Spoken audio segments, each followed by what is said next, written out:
بسم الله الرحمن الرحيم الحمد لله رب العالمين بارئ الخلائق أجمعين وصلى الله على سيدنا ونبينا محمد وعلى آله الطاهرين المعصومين المنتجبين ثم صلى على محمد وعلى محمد وعجل فرجه. Sisters and brothers, Assalamu alaikum wa rahmatullahi wa barakatuh. To follow the discussion that we have had on the two approaches to Al-Insan al-Kamil, or the most perfect or universal human being, we looked or we briefly touched upon the way Marhum Mutahari was presenting this and the way Marhum Hassan Zadeh Amili was presenting it.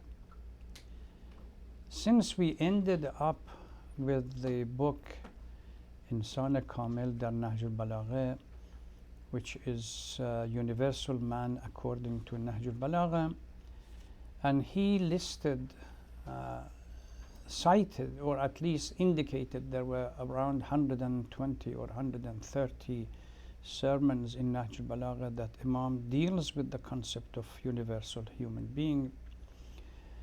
And he began addressing some of these sermons. The first one that we are going to today touch upon is the third sermon within Nahj al-Balagha, which Khutbah Shaqshaqiya. The term Al-Insan al-Kamil, according to the definition, describes a human being who has fully actualized their potential, embodying both the physical and the spiritual perfection. This includes moral rectitude and adherence to Islamic law, and also understanding of the divine as well as connection with the spiritual world. So according to Al-Insan al-Kamil, to this definition, Al-Insan al-Kamil becomes an individual that becomes the mirror image of the sifat of Jamal and Kamal, the perfection and beauty of Allah subhanahu wa ta'ala, sometimes referred to as the 99 names, but we know that there are more than 99, particularly if you read the Ajosh and Kabir, for example, and list all the names, they go more than 1,000. So we say that both the person becomes the embodiment, the mirror image of the Jamal and Kamal, both of these two categories. Khutbah Shaqshaqiya, the reason why we started with, it's a unique khutbah. It's a powerful and eloquent discourse found in Nahj al-Balagha. The sermon is delivered in response to the event following the death and the departure of the Holy Prophet, particularly the concept of succession to the Holy Prophet, and names individuals that they took the position and they took the leadership, the attire and leadership, while they did not deserve it. He considers himself, Imam Amir al-Mu'mineen salawatullah salam alayhi. The reason why Hassan Zadeh Amili mentions this sermon, because Amir al-Mu'mineen in this sermon considers or states that to be the most perfect human being after the Holy Prophet, and as such deserves, because of the insan, he is the Insan al-Kamil, deserves the right for leadership and the imamah or the khilafah.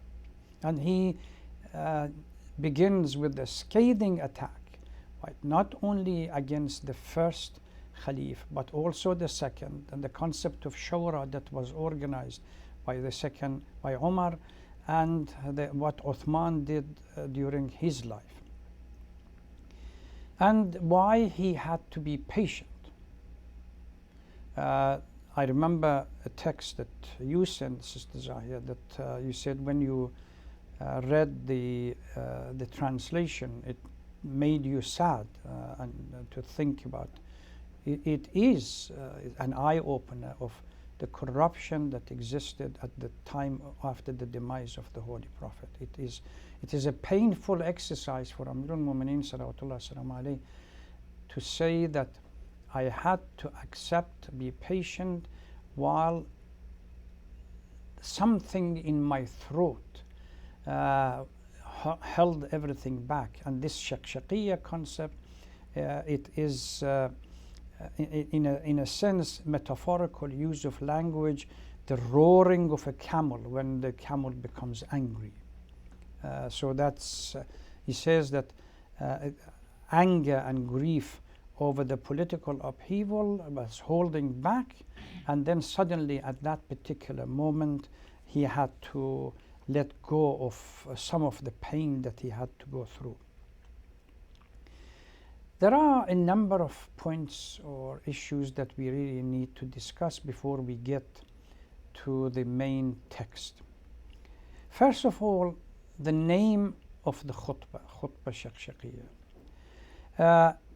It is, Imam says, Amir al-Mu'mineen says, in response, let's give a brief description of how the sermon happens. Imam begins the sermon by talking about what happened with Abu Bakr and Umar, how they claim the attire of leadership while they didn't deserve it, and how he was the most able and most perfect example for this. As he was going through and explaining what had happened and his comment about or reaction to what had happened, somebody stood up and gave him a letter, and Imam was deflected from the flow of the conversation trying to answer that letter. Once the answer was given, Ibn Abbas, that was present, said, Ya Amir al-Mu'mineen, if you could continue with the conversation that you had. Imam stopped back. He said, Tilka shaqshaqatun. This was a roaring out of pain that I had to say it, and it's better to be kept at that. Otherwise, beyond what had already been described means literally going whole after and making them kafirs, these individuals. And Imam didn't want to do that. We see similar kind of things when Fatima al-Zahra salamun alayha goes to Masjid al-Nabi for the famous Fadakiya sermon. In that Fadakiya sermon, Fatima al-Zahra, Sayyid al-Zahra, talks about the whole issue of the leadership and how the community was committed the most fatal mistake of switching around. But that is a different issue. At the end of it, he says, I said this with the boiling of pain from my heart. So Imam is replicating that pain that he had during the khutbah. So in Farsi, we can say that in شقشقة هدرت, we can say شعله آتشینی بود که از دل زبانه کشید و فرو نشست. So he stopped after that. Another debate that people have, when was it said? When was exactly this khutbah delivered? Some people say that it was in Medina, early part of his Khilafah. But it is rejected by the second group of people who say no, it was around the end of his Khilafah when he was in Kufa. Why? Because during the khutbah, Amir al-Mu'mineen is critical of the three group of people that participated in Siffin, Jamal, Siffin, as well as Nahrawan. If it was the beginning of his Khilafah, these events had not taken place yet. So he couldn't address them.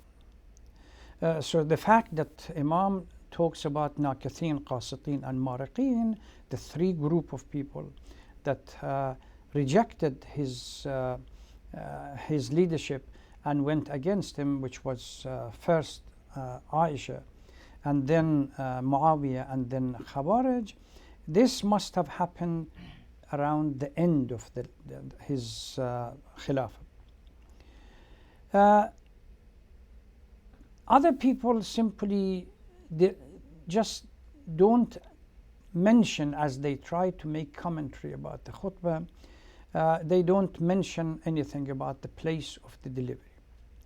The Sunni scholars, most of them, reject this khutbah because they consider this totally unethical for Khalifa, for Amir al-Mu'mineen salawatullah salam alayhi, to be critical of the first, second and third Khalif.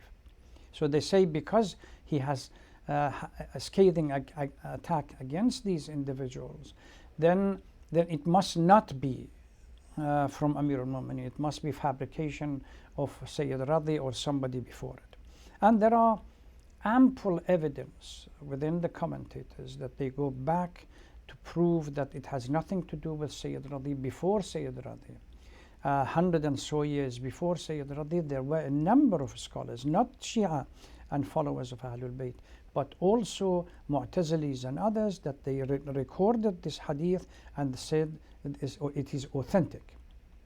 So this idea that suddenly this become a fabrication, it's because it counters the constructed concept of that everything was fine and the transition from one Khilafah to the other went smoothly, and Ali agreed with all of them. So that is one of the problems that they have because of to reject it. Now, what it does, let's go back to how the whole Khilafah idea presented. After the Saqifa, Abu Bakr and Umar, they participated in Saqifa and came out. The Ansar were beaten in a sense, and Muhajirin agreed that Abu Bakr will be the Khalif, and Umar supported this. They went to the mosque and asked everybody to come and swear to this new Khalif. Ahlul Bayt and a number of Sahabas, they were inside the house of the Holy Prophet trying to deal with the burial procedure.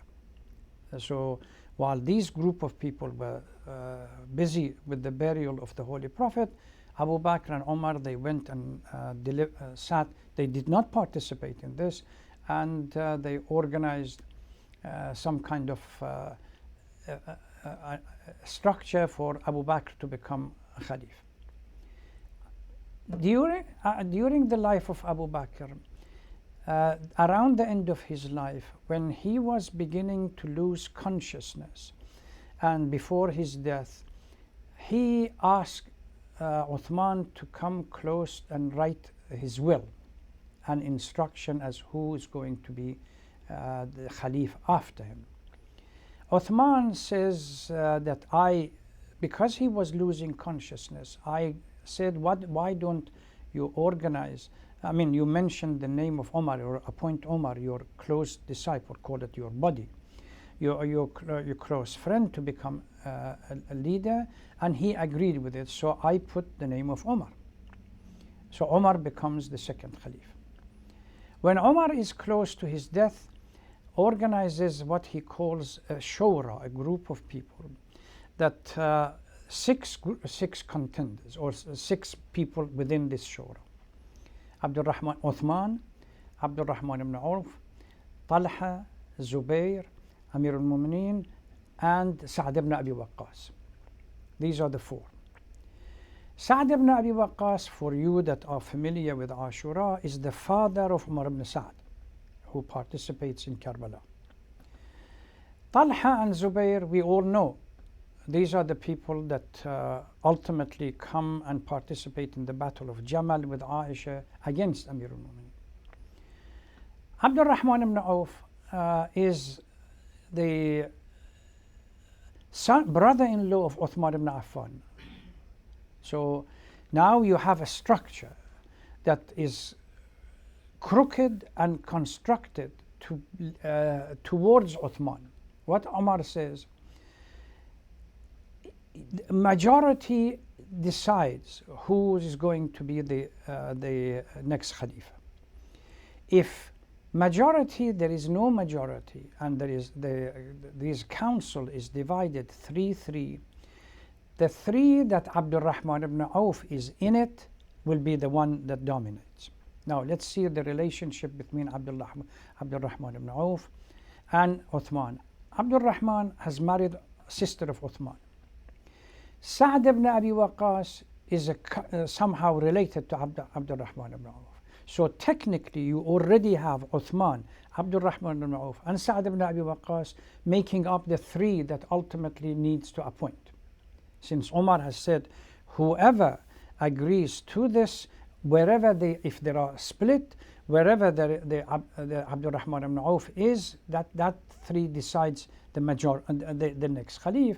So he has structured the concept of Shura in a manner that Uthman becomes the next Khalif. And there are a number of ahadith clearly supports this. You can go online and Google in Arabic what Umar told the member of the Shura one by one. Literally, he disqualifies all of them apart from Ali. The only objection that he has for Ali, he even admits that if Ali becomes the Khalif, he is going to lead the community to the right path. But the only objection that Umar has towards Ali is that you don't have that resoluteness and somehow the stern characteristic. You are somehow smiling all the time. That disqualifies you from becoming the Khalif. And Imam mentions all of this one by one. So right from the beginning, Imam says, أما والله لقد تقمصها فلان وإنه ليعلم أن محلي منها محل القطب من الرحى. Fulan, he is referring to Abu Bakr. And he took over Khilafah, and he knew right from the beginning that my position for the Khilafah and the leadership was better and the best, and I deserved the best to be the leader of the community rather than him or anybody else. And by the way, if you look at a letter that Muhammad ibn Abi Bakr, which Amir al-Mu'mineen appointed to be the Wali of Egypt, wrote to Muawiyah, chastising him and criticizing him for going against Ali. And in that letter, Muhammad ibn Abu Bakr says that you are from an evil family while Ali is from a pure family.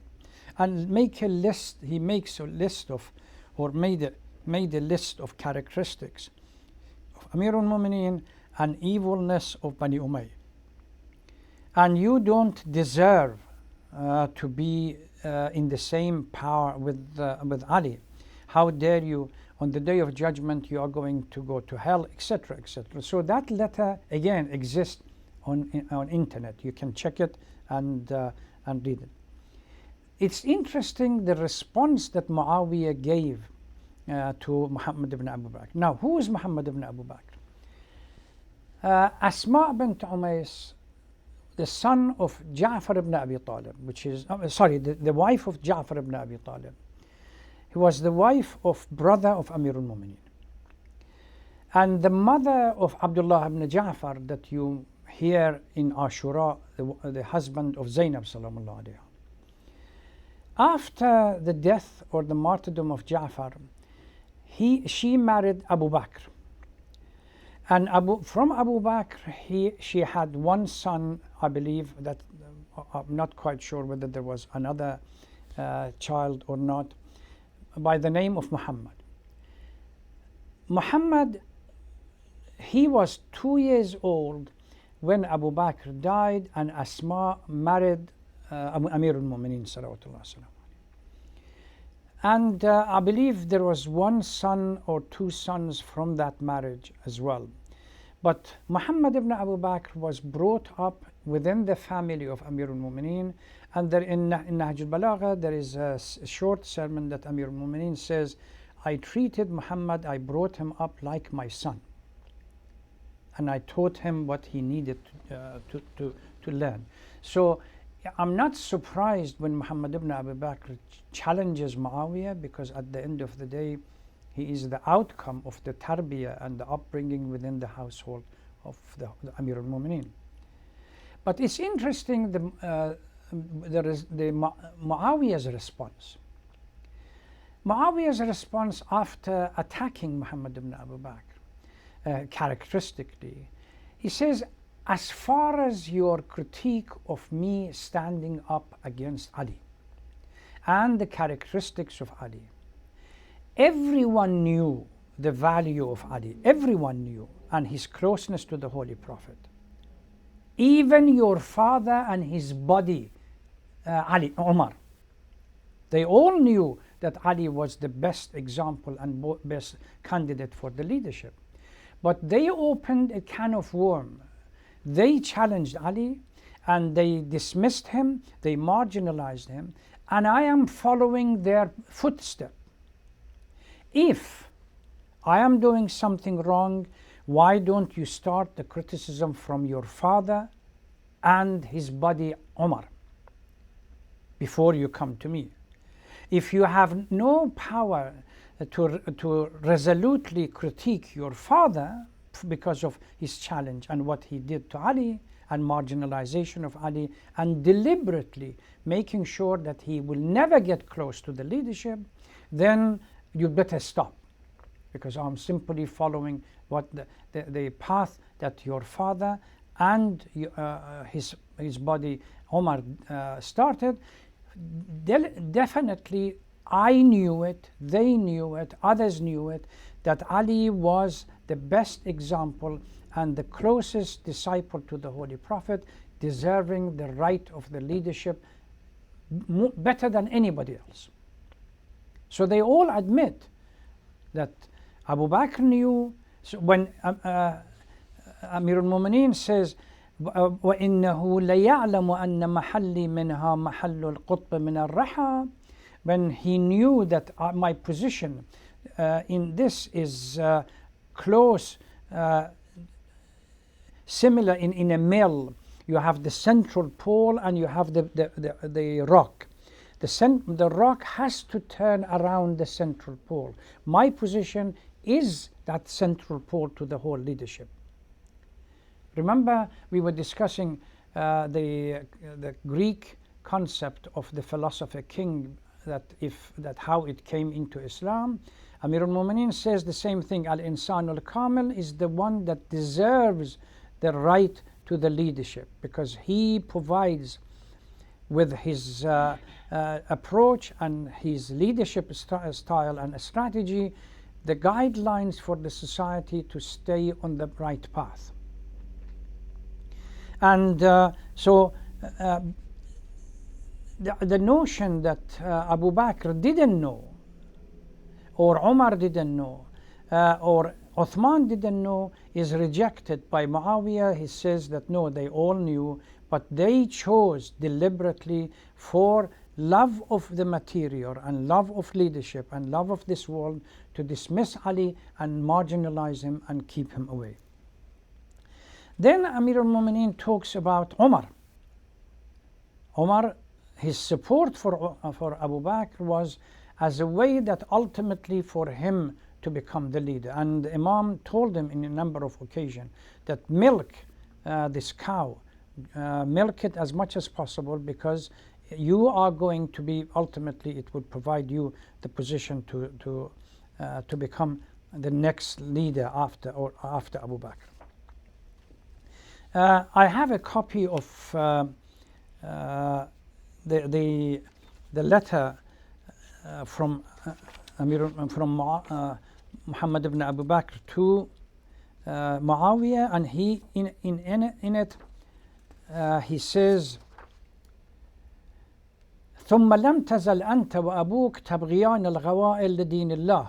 Even when you converted to Islam, you still deep down, you did everything possible to undermine Islam and the Holy Prophet. وتجهدان على إطفاء نور الله, and you did everything possible so the light of Islam will be extinguished. And then how can you even consider yourself to be close to Amir al-Mu'mineen?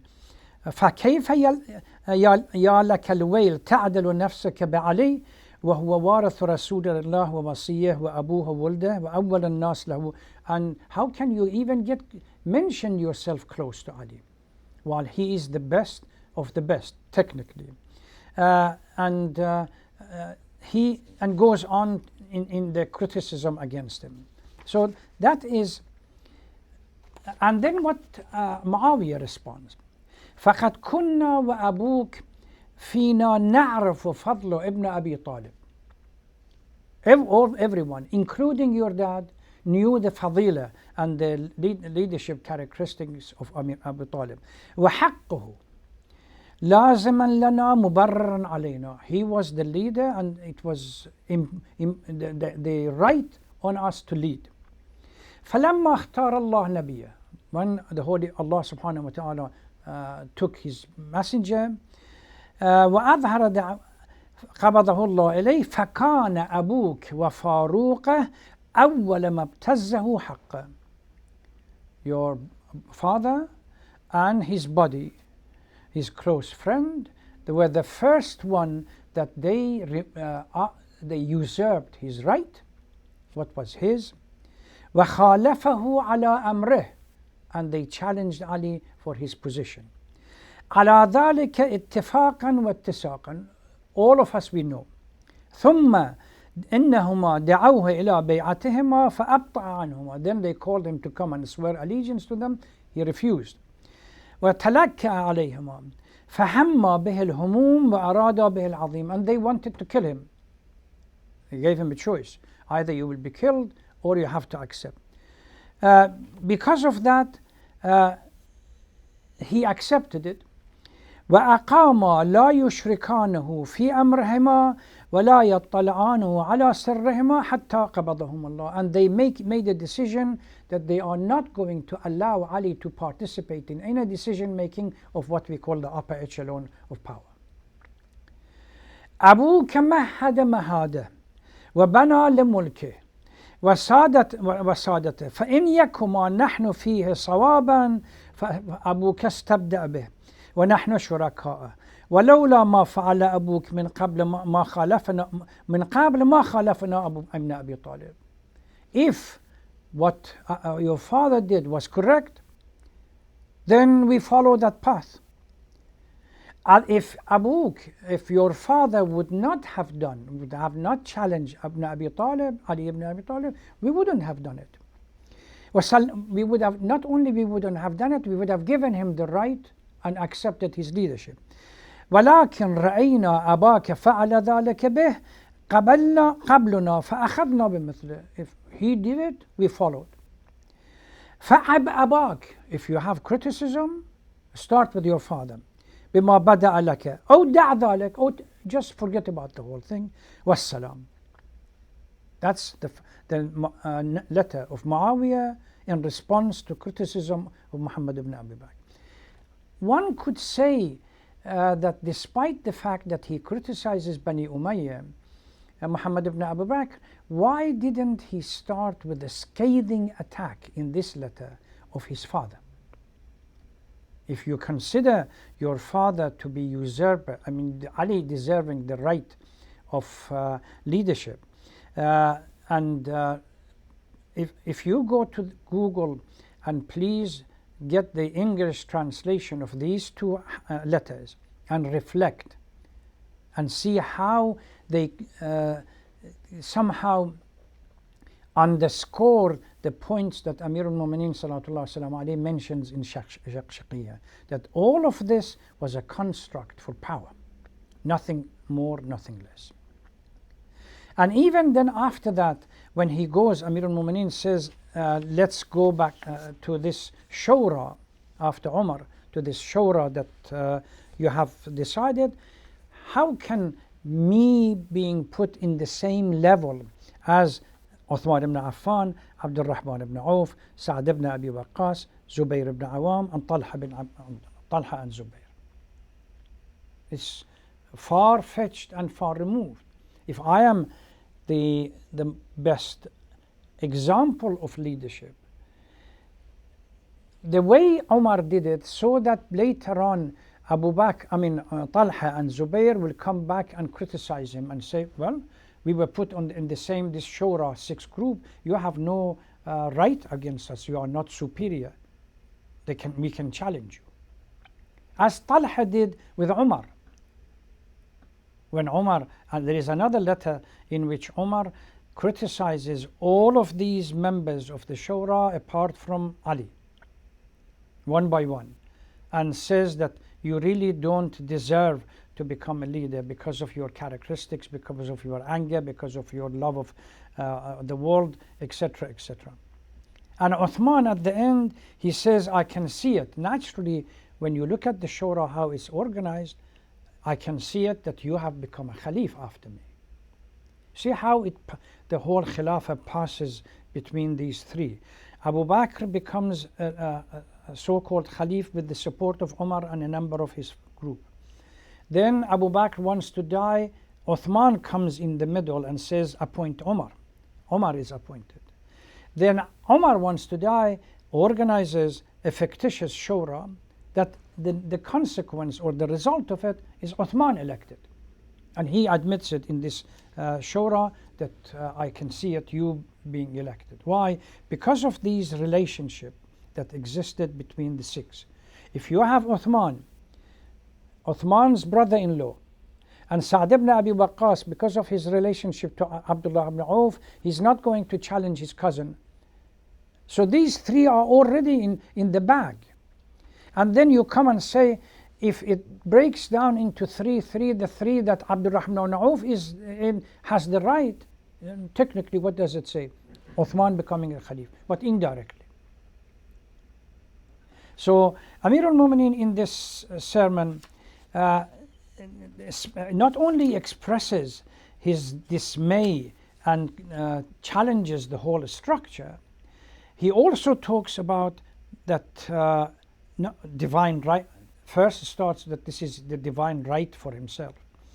Then patience in the face of injustice.